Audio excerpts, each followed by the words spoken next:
민수기 4장 1절에서부터 3절의 말씀 우리가 함께 살펴보도록 하겠습니다. 우리가 주일날 민수기 1장, 2장, 3장을 이미 살펴봤고요. 오늘 4장이거든요.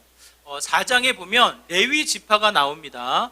레위 지파, 그리고 모세와 아론 막 좀 헷갈리는데, 이 레위 지파는 세 지파로 구성되어져 있어요. 이 지도를 보면, 이 족보를 보면 이렇게 좀 한눈에 들어오는데, 첫째 아들이 게르손, 둘째 아들이 고앗, 이 셋째 아들이 무날입니다. 거기 둘째 아들의 이 계보에 아론과 모세가 있는 거예요.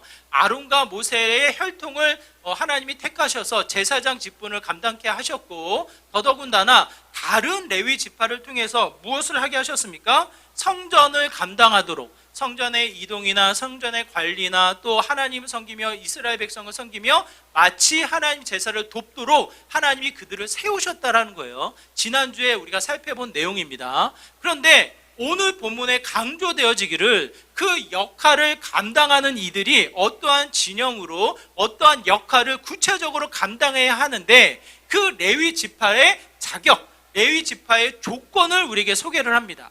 그게 3절의 말씀이거든요. 우리 3절의 말씀 같이 읽어보도록 하겠습니다. 3절입니다. 시작. 곧 30세 이상으로 50세까지 회막의 일을 하기 위하여 그 역사에 참가할 만한 모든 자를 계수하라. 자, 이해해 보세요. 우리 3장에서는 레위 지파를 다 집결해서 수를 헤아립니다. 그 수를 헤아리고 나서 4장에 와서 그들의 역할, 그들의 위치를 소개할 때 하나의 조건을 거시기를 뭐라고 하십니까? 30세에서부터 50세까지. 왜 그럴까요, 여러분? 왜 30세에서부터 50세까지를 굳이 이야기하십니까? 이 말씀을 한 번 반복한 게 아니라 세 지파를 언급하면서 한 번씩 세 번 반복을 하고요. 더더군다나 그 지파를 총계를 낼 때 또 한 번, 세 지파를 통해서 한 번, 두 번, 세 번을 또 이야기합니다. 그리고 나서 레위 지파 이 역할을 감당하는 총 개수를 할 때, 총 인원을 이야기할 때 또 한 번 얘기를 하셔요. 그러니까 3절의 말씀이 몇 번 반복이 됩니까?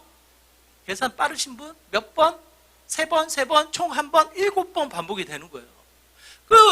이 반복, 강조를 통해서 왜 하나님이 이 말씀을 하실까? 오늘 본문을 살피기 전에 1장과 3장을 여러분 기억해 보시기 바라요. 온 이스라엘을 가리켜서 계수를 할 때 동쪽, 남쪽, 서쪽, 북쪽에 있는 온 이스라엘 백성을 진영을 소개하며 그들을 계수할 때 기준이 나옵니다. 그들을 계수할 때 몇 살 때부터 이 계수를 하라고 이야기하셔요? 20세 이상 싸울 수 있는 사람, 이렇게 자격, 조건을 거시거든요. 20세 이상 싸울 수 있는 사람을 계수해서 이야기를 합니다. 그게 1장과 2장이에요. 우리가 충분히 이해가 됩니다. 왜? 동서남북 뚫린 곳, 이 광야에서 어떠한 위협이 처해질 수도 있으니까, 또 가나안 정복을 치르니까 이제는 실제로 뭡니까? 싸울 수 있는 사람을 계수하는 거예요. 그만큼 우리의 군사력이 어느 정도고 어느 정도의 이 계획을 세워서 우리가 싸울 수 있을까? 나름대로는 이런 거예요. 싸울 수 있는 사람을 통해서 계수해서 우리의 군사력을 키우고 더더군다나 앞측의 일들을 예측할 수 있도록 20세 이상 싸울 수 있는 사람을 계수해라. 충분히 이해가 됩니다. 그렇죠? 근데 3장에 가서는 레위 지파를 계수할 때 그 자격, 그 조건을 뭐라고 이야기하십니까? 레위 지파 아시는 분? 제가 지난주에 말씀 안 드렸어요. 모르실 거예요. 그 레위 지파를 계수하실 때 뭐라고 말씀하시냐면 1개월 되는 사람 이상으로 계수를 하라는 거예요. 여러분, 레위 지파의 상징성, 레위 지파를 통해서 온 이스라엘 백성들에게 무엇을 표현해서 무엇을 알게 하려고 하십니까? 무엇을? 우리가 지난주에 살펴보았던 대로 장자의 생명을 그 레위 지파를 통해서 말씀하신다는 거예요. 그래서 레위 지파 수만큼 장자의 수가 삭감이 되어지고, 이 레위 지파의 수가 부족하니까 부족한 분을 어떻게 합니까? 세금을 내도록, 장자의 이 생명을 대신할 수 있는 세금을 내도록 하나님이 그렇게 말씀하십니다. 그만큼 레위 지파의 생명은 무엇을 상징해요? 무엇을 나타내요? 모든 생명, 모든 장자의 생명을 대표하는 격이기 때문에 그들을 계수할 때 언제부터 계수를 하라? 언제부터요?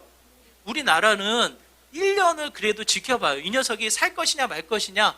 지금은 당연히 살지만 예전에는 그야말로 많은 기근, 많은 이 먹이지 못해서 죽고 하는 일들이 많았기 때문에 그냥 돌잔치를 벌리는 게 아니잖아요. 돌잔치를 왜 벌립니까? 얘가 살았구나.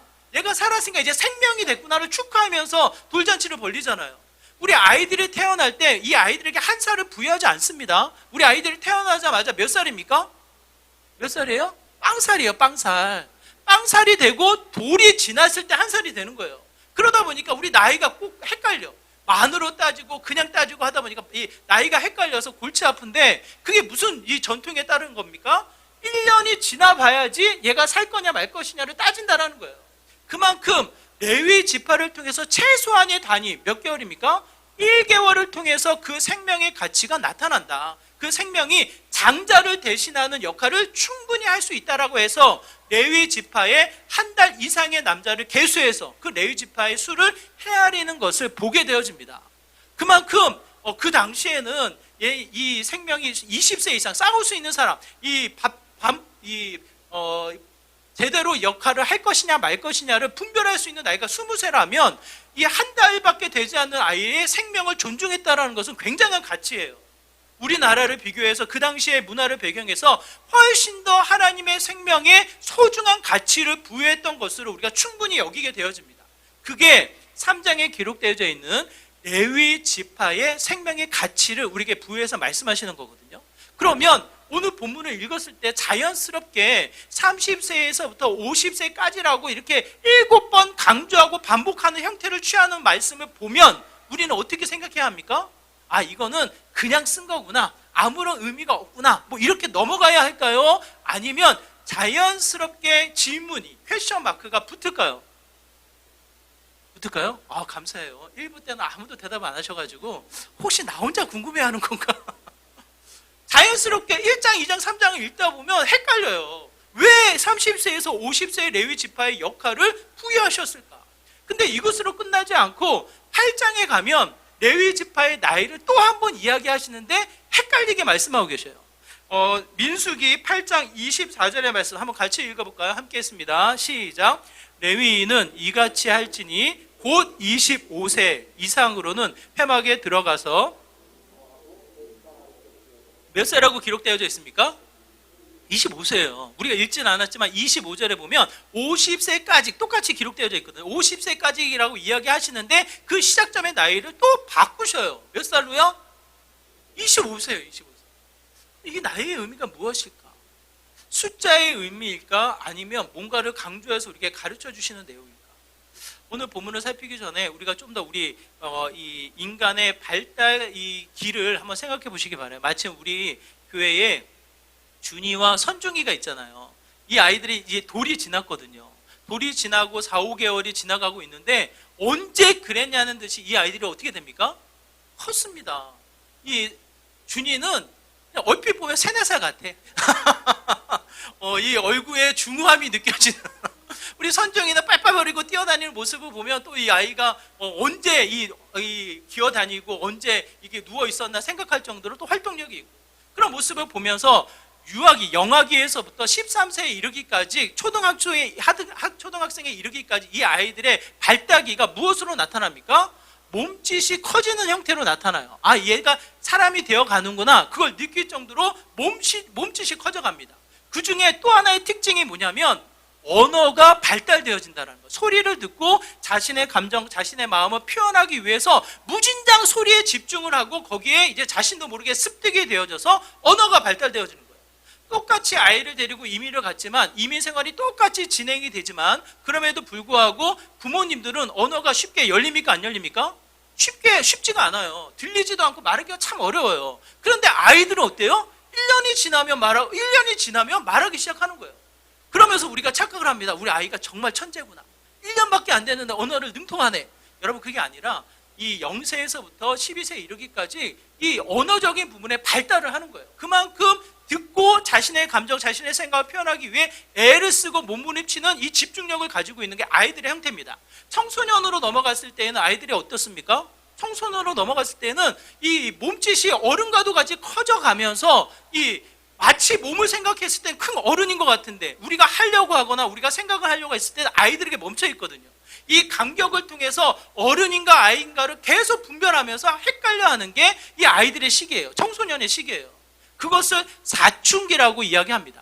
끊임없이 나는 어른인데 뭔가 하려고 하면 하지 못하고, 뭔가 하려고 했을 때는 뭔가 망설여지면서 마치 어린아이의 마음으로 자신을 돌아볼 때 불평스럽고 불만스럽고 스스로가 만족스럽지 않은, 그래서 이 부모, 만만한 부모에게 어떻게 합니까? 분노를 일으키는 거예요. 짜증을 내는 거예요. 왜? 부모님이 받아주니까. 자신에게 형성되어져 있는 이 분노와 이해되지 않는 자신의 연약함을 분출해서 부모님께 표출하는 게 사춘기예요. 그래서 이 청소년 시기에 이 아이들의 발달기를 우리가 생각해 보면 자아가 형성되는 시간, 정체성이 확립되는 시간으로 우리가 생각이 됩니다. 우리나라는 대학을 가기 때문에 온갖 지식을 모아서 공부하는 시간으로 청소년기를 보내지만 그 시기는 사실은 공부를 하고 지식을 쌓아나가는 시간이 아니라 정체성을 건강하게 세워나가는 시간이에요, 사실은. 그러면서 이 20세부터 발달기, 이 사회주의자들이 표현하는 거에 20세에서부터 59세까지 어떠한 시기입니까? 20세에서 59세까지. 한번 생각해 보세요. 20세부터 여러분 뭐 했어요? 뭐 했어요? 이제는 내가 먹고 살 일을 걱정하는 거예요. 그러다 보니까 시키지 않아도 학업, 지식에 대한 이 욕구를 채우면서 내가 해야 될 일, 자격증을 따고 내가 해야 될 공부를 하면서 이성을 발전시켜 나가는 형태를 취합니다. 그게 이 사회주의 학자를 통해서 이야기했을 때는 20세에서 59세까지예요. 그러면서 60세부터는 노화가 이루어지는, 이제 모든 기능에서 노화가 되면서 약해져가는 형태를 취한다라고 이렇게 발달기를 정리해서 이야기를 하거든요. 근데 여러분, 이것으로 우리가 충분히 설명이 되어집니까? 한번 생각해 보세요. 저는 여기에 또 하나의 이 중간기가 들어가지 않는가, 이 이야기를 하고 싶은 거예요. 오늘 본문에 그때를 몇 살이라고 이야기합니까? 30세에서 50세예요. 여러분, 나이 이 숫자로 따져서 30세부터 50세니까 그 안에 들어가 있는 사람을 가리킨다, 이렇게 생각하지 마시고 어느 한순간의 기간이 우리에게는 필요합니까? 필요하지 않습니까? 필요하다는 거예요. 그 기간이 무엇일까 따져보면 이와 같습니다. 이 또한 종교학자들이 이제 이야기를 하는데, 발달기를 따져보니까 이 상위층에 있는 게 어떠한 층이냐면 감성과 이성이에요. 감성과 이성이 본능으로부터 시작을 해가지고 이 모든 사회적인 특징을, 요소를 따지면서 덕을 세우다가 감성과 이성이 이 모든 것을 좌우하는 영향력을 준다라는 거예요. 거기에 두 번째가 감성이고 제일 상위권에 있는 게 이성이다, 이렇게 이야기를 하거든요. 근데 요즘은 이 감성과 이성이 뒤바뀌는 형태를 취합니다. 예전에는 우리의 감성을 절제하고 옳음을 판단해서 우리의 가치를 드러내야 한다 해서 합리적인 사고가 이 상위에 올라갔는데, 요즘은 또 바뀌었어요. 이 이성, 옳다라고 여겨지는 게 뭐냐? 3대 진리가 뭐냐? 내가 느끼고 내가 수용해야지 그게 진리가 아니냐? 그러므로 내가 느끼는 것, 내 감성이 우선해서 따라가는 게 진리다라고 해서 이성보다 감성이 위에 올라가는 형태를 취하게 됩니다. 이해되시나요, 여러분? 이 학자들의 연구에요, 상당히 많은 공감을 일으켜요. 그런데 여기에서 믿음이 있는 학자들, 믿음이 있는 사람들은 이것을 뛰어넘어 또 다른 단계가 있다라는 거예요. 요 정리를 해서 뭡니까? 우리가 가만히 살펴보면 이와 같은데요.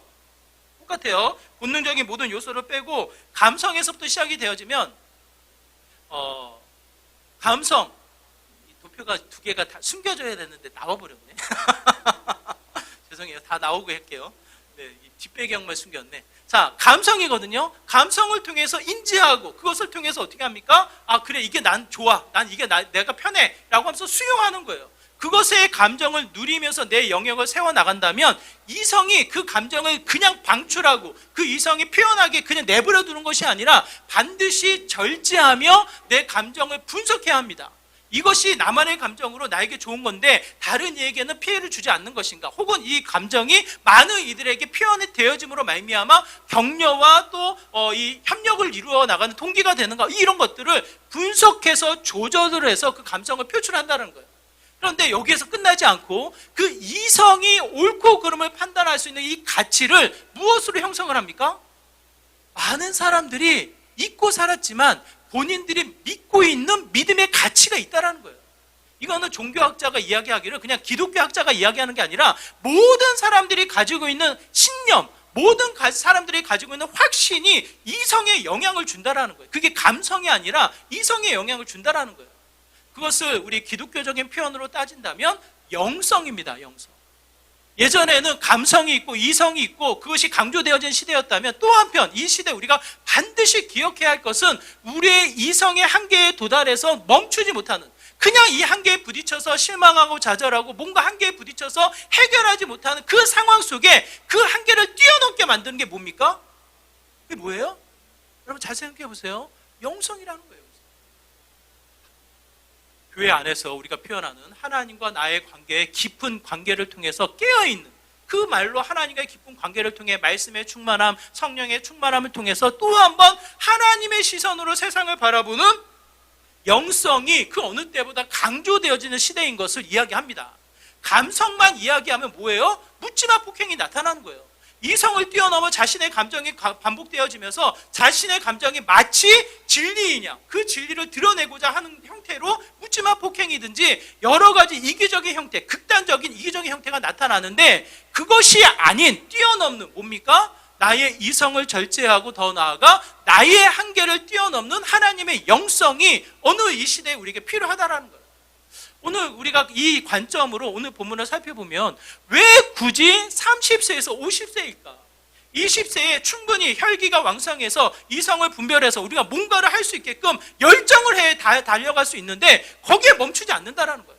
그것을 통해서 우리의 한계를 깨닫고 무엇을 반드시 붙잡아야 합니까? 무엇을 붙잡아야 돼요? 우리가 알 수 없는 하나님의 진리, 하나님의 가치를 붙잡아 나아가는 믿음의 삶이 되어야 한다는 거예요. 이게 아이러니한 건지 아니면 정말 우연인지, 저는 이제 우리는 우연이 없다고 하니까 하나님의 가치를 여러분 한번 생각해 보시기 바라요. 자, 다윗이 왕으로 등극할 때 몇 세로 등극을 합니까? 다윗이 왕으로 등극할 때 몇 세로 등극을 해요? 눈치 빠른 분은 빨리 얘기할 텐데 몇 세? 네? 몰라요? 이렇게 제가 힌트를 다 드렸는데, 자, 30세. 예수님이 이제 가르치기 시작했다라고 말씀하시면서 공생애를 시작하실 때 그때 이 몇 세쯤이다 이렇게 표현이 되거든요. 마태복음에. 그때가 몇 세입니까? 30세예요.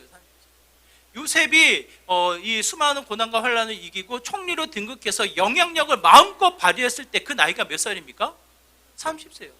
그럼 한번 생각해 보세요. 30세라는 이 포인트에, 이 30세에 우리의 관심을 쏟지 말고 그 때를 가리켜서 그 자리에 이르기까지 그들의 형태가 무엇입니까? 이성으로만 멈추지 않는다는 거예요. 자신의 감성으로만 멈추지 않는다는 거예요. 끊임없이 부딪히며 끊임없이 삶의 현장을 통해서 무엇입니까? 영성이 깨지는, 영성이 세워지는, 자신의 한계를 뛰어넘어 하나님과의 임재를 통해 하나님에 대한 믿음이 더 두텁게 세워져서 이제 뭡니까? 영성으로 불릴 수 있는 힘이 그 안에 생긴다라는 거예요.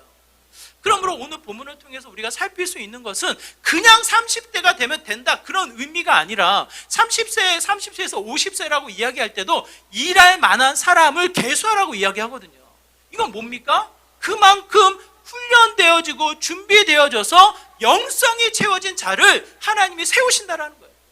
여기에 마치 우리가 자격이 되고 조건이 돼서 내가 무슨 준비를 내가 갖춰서 내가 30세에 들어갔구나, 이게 아니라 하나님이 어떠한 분이십니까? 하나님이 그때까지 그 영성을 채우시고 이끄시고 또한 보살피신다라는 거예요. 여러분 한번 생각해 보세요. 제가 아까 말씀드렸던 이 사람들을 생각해 보세요. 요셉이 30살에 총리가 되기 전까지 요셉의 삶은 어떻습니까? 요셉의 삶은 뭐예요? 그야말로 세상의 기준으로 비교했을 때는 좌절이고 실망이고 낙심이고 형들에게 배반을 당하고 가족들에게 버림받아 이 노예로 살다가 답답한 가운데 감옥에, 억울한 가운데 감옥에 갇히고 감옥에서 점점점 잊혀져 가는 게 요셉이에요. 요셉. 그 기간의 시간 속에 요셉의 삶의 현장에서는 무엇으로 나타납니까? 더 깊어지고 넓어지는 그 한계를 뛰어넘는, 그 누구도 설명할 수 없는 하나님과의 깊은 관계 속에 하나님의 일하심을 보는, 뭡니까? 형들이 이 아버지가 죽자 형제들이 두려워하며 떨 때 뭐라고 이야기합니까? 하나님의 일하심을 보잖아요. 하나님. 그게 영성 아니겠어요? 당신들은 두려워하지만 두려워할 게 없다. 하나님이 나를 먼저 보내셨고 나를 통해서 당신들을 품게 했다. 그러니 내가 어떻게 하겠냐? 하나님의 일하심을 보는 영성이 깊어지고 넓어지는 형태를 이야기합니다.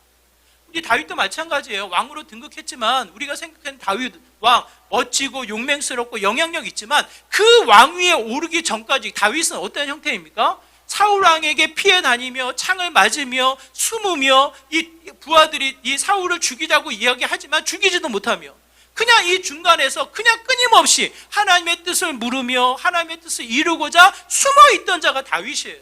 심지어는 블레셋에 들어가서 이 미친 사람처럼 노릇을 하다가 왜? 생명을 건져야 하니까 그만큼 이 처절한 바닥에 내려갔던 자가 다윗 왕입니다.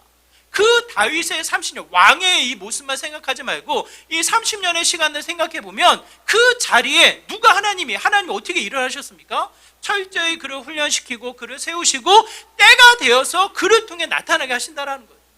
예수님도 마찬가지죠. 보이지 않는 그 현장 속에 이 여러 가지 시험의 요소를 당하시다가 마지막 이 3년의 생의 공생애를 우리에게 보여주지 않습니까? 그 3년의 공생애조차 죽음으로 치닫게 되어진 예수님의 현장을 우리에게 말씀하신다라는 거예요. 그러므로 오늘 본문 그냥 30세에서 50세구나 나이가 돼서 들어갔나 보다 이런 개념이 아니라 철저하게 뭡니까? 그를 훈련시키고 준비해서 하나님이 그들을 세우셨다라는 거예요. 8장에 25절 25살이라고 표현되어진 것을 우리가 생각해 보면 30세부터 그 직무를 감당하라고 이 4장에서 이야기했다면 8장에서는 뭡니까? 25세부터 데리고 다니라는 거예요. 그들을 데리고 다니면서 사수가 부사수를 가리키듯이 가리키고 훈련해서 어떻게 합니까? 30세가 되었을 때는 충분히 그 일을 감당할 수 있도록 그를 통해서 일하라는 거예요. 하나님. 에스라가 포로기를 마치고 돌아올 때 레위인을 모집할 때 그 나이를 몇 살이라고 이야기합니까? 그 나이를 몇 살? 지금 상식적으로는 30세 이렇게 이야기하는데 30세가 아니에요. 20세라고 이야기해요. 20세. 20살이라고 이야기하면서 그들이 와서 예루살렘을 지어야 한다 이렇게 표현을 해요. 자 보시죠. 이 오늘 본문의 4장은 직분을 감당하면서 30세라고 이야기하는 거고 8장을 통해서 우리가 25세라고 주목해서 이야기하는 것은 그들을 더 훈련하고 준비시켜야 될 일로 여긴다라는 거예요. 에스라는 뭡니까?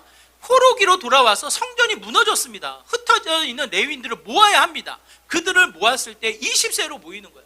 20세로 모이게 해서 성전을 짓는 와중에 이들을 훈련시켜 이제는 뭡니까? 그 일을 감당할 수 있는 자로 세워나가는 형태를 취하는 이 모습을 보게 되어집니다.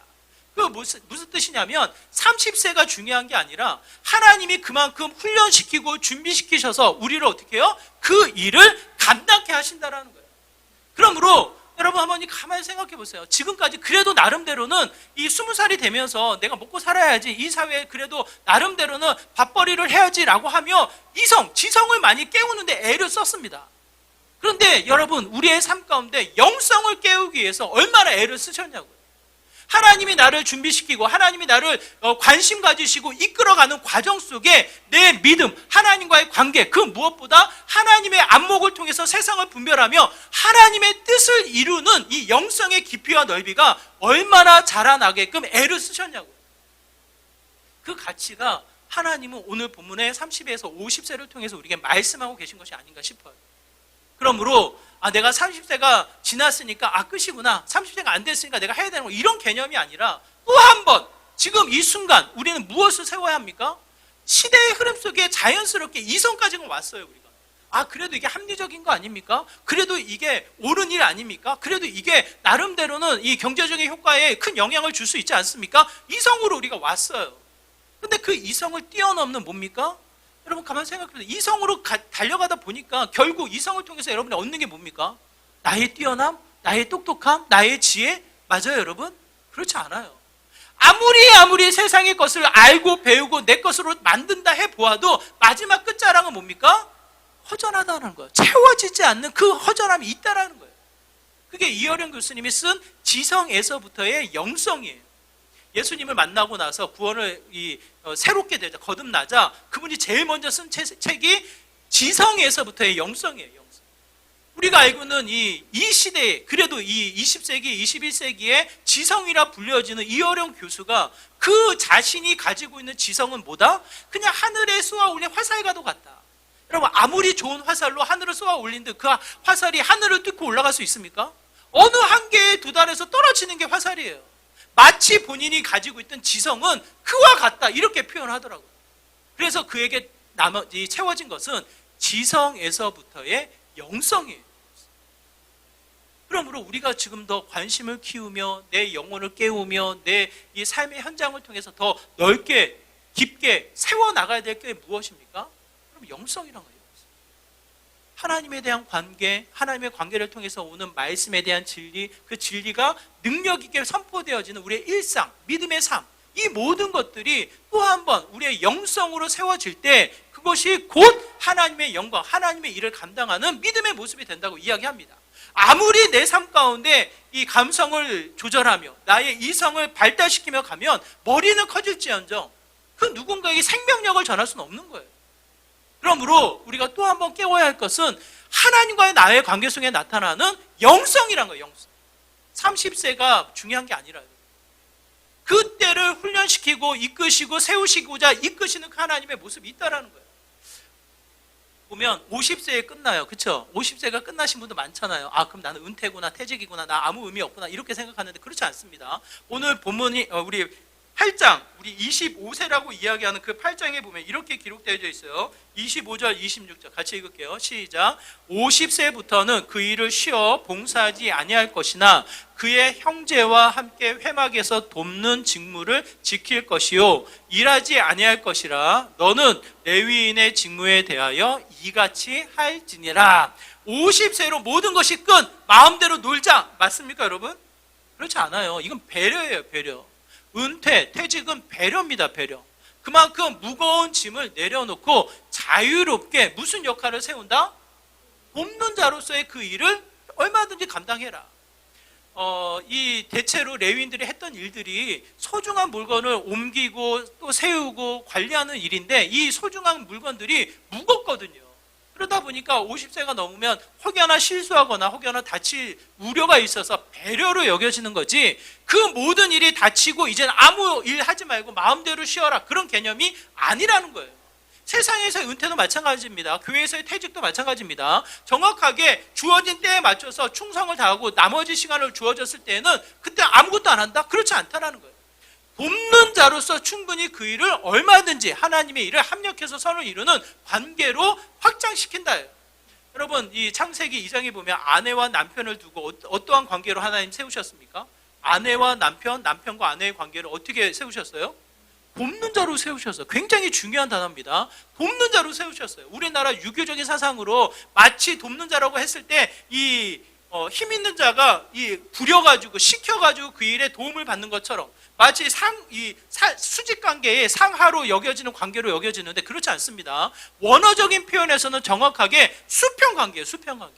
정말 사랑해서 나와 비슷해서 나와 뭔가 잘 맞아서 결혼한 것 같지만 결혼하고 나면 무슨 이 결과를 얻게 돼요?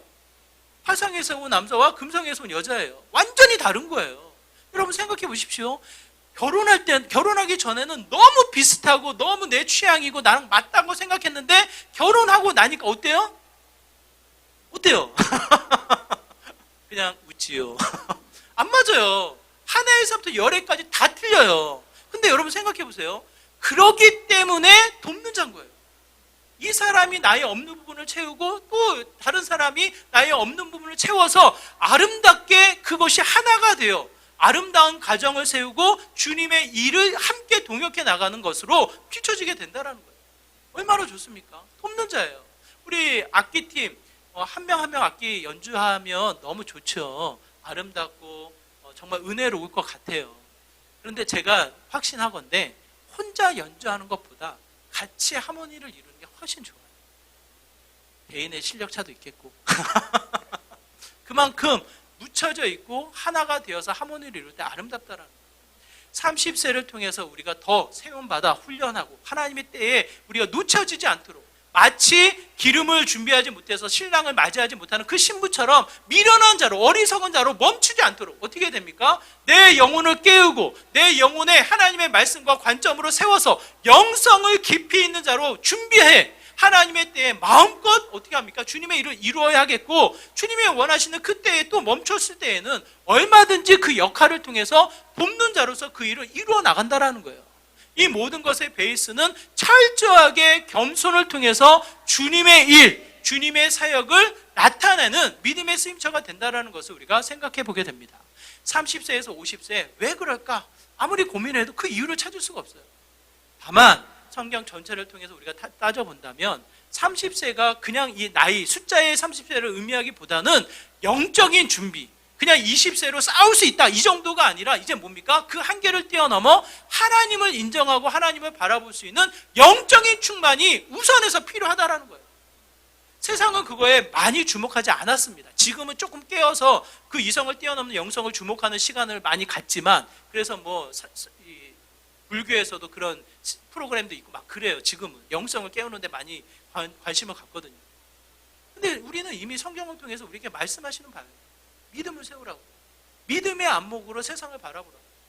그게 무관심 속에 잊혀져 있던, 그 무관심 속에 우리가 발전시키지 못했던 한계에 있었던 부분이 충분히 있다라고 저는 여겨집니다. 그러므로 다시 한번 깨어서 이제 뭡니까? 영성을 채워야 돼요. 내 영성을 충만케 하여 주님이 세우시는 그 자리에 돕는 자로서 충분히 겸손으로 주님의 일을 이루어 나가는 믿음의 삶이 되어야 해요. 그것이 곧 하나님의 영광이요, 하나님 나라를 확장하는 믿음의 귀한 삶이 된다는 것을 이야기합니다. 여러분, 가만히 스스로를 점검해 보세요. 나의 영성은 어디에 있나? 여러분, 하나님 완전한 영성 원하지 않습니다. 하나님에 대한 믿음을 가지고 그 내 영혼을 채워 주옵소서라고 간절히 요청할 때 하나님은 어떻게 해요? 지금도 일하시는 분이셔요. 여호와 일에 예비하시는 분이셔요. 창세기에 보면 아브라함에게 이 사랑하는 아들 이삭을 바치라고 하잖아요. 그 아들을 바치러 가는 이 와중에 아들이 묻습니다. 다 있는데, 장작도 있고 칼도 허리에 찼고 다 있는데 바칠 재물은 어디 있습니까? 아버지에게 물어요. 아버지가 뭐라고 대답합니까? 너다. 너가 재물이야. 너 죽을 거야. 이렇게 얘기합니까? 이 대답도 못하고 뭐라 말도 못하는 이 마음의 찢어짐, 여러분 느껴지시나요? 그때 이야기하기 뭐래요? 하나님이 예배하실 거예요. 하나님 예배하실 거예요. 하나님이 마침 이 나무 뿌리에, 나무 가지에 걸려있는 양을 통해서 이삭을 살리시고 예비하신 하나님의 일을 우리에게 보게 됩니다. 여러분, 완전한 이 준비, 완전한 훈련 없습니다. 다만 그 마음을 열어. 지금 이 순간으로 만족하고 그냥 때론 이 순간으로 좌절하고 멈춰 있는 것이 아니라 내 마음을 열어. 하나님 채워 주옵소서. 내 눈을 열어 주님 보게 하여 주옵소서. 또 한 번 영성을 통해 하나님의 생명력을 더하여 주옵소서. 우리의 가정에, 우리의 일상에 주님이 세우신 그 자리에, 그게 학교든 직장이든 누구를 만나든지 간에 그 자리에 생명력을 더하는 돕는 자로서의 역할을 감당케 하여 주옵소서. 하나님을 붙잡고 그와 동행해 나간다면 그 자리는 나의 영성, 더 깊고 넓어지는 은혜로 생명력을 전하는 저와 여러분의 삶의 모습이 되지 않을까 싶습니다.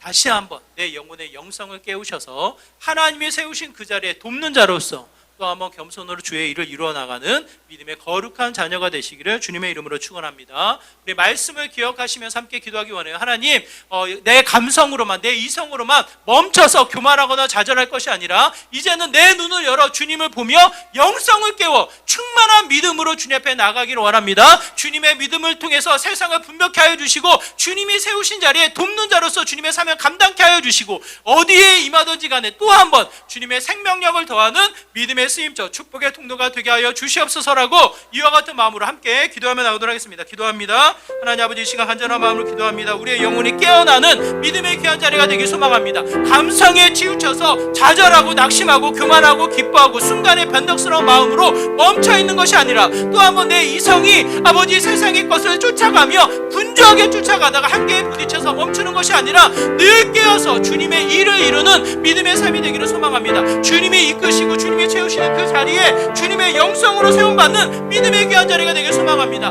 이 자리에 있는 주의 거룩한 자녀들, 나의 영혼을 채워주옵소서. 또 한 번 주님을 보게 하여 주옵소서. 주님이 세우신 자리에 주님의 돕는 자로서 주님의 선한 역할 감당케 하여 주시고 주의 일, 주의 뜻을 이루는 생명력을 더하는 믿음의 귀한 모습 되게 하여 주시옵소서라고 또 한 번 기도할 때, 또 한 번 주님 붙잡을 때 하나님의 일하심이 선포되어지는 믿음의 귀한 삶 되게 하여 주시옵소서. 주님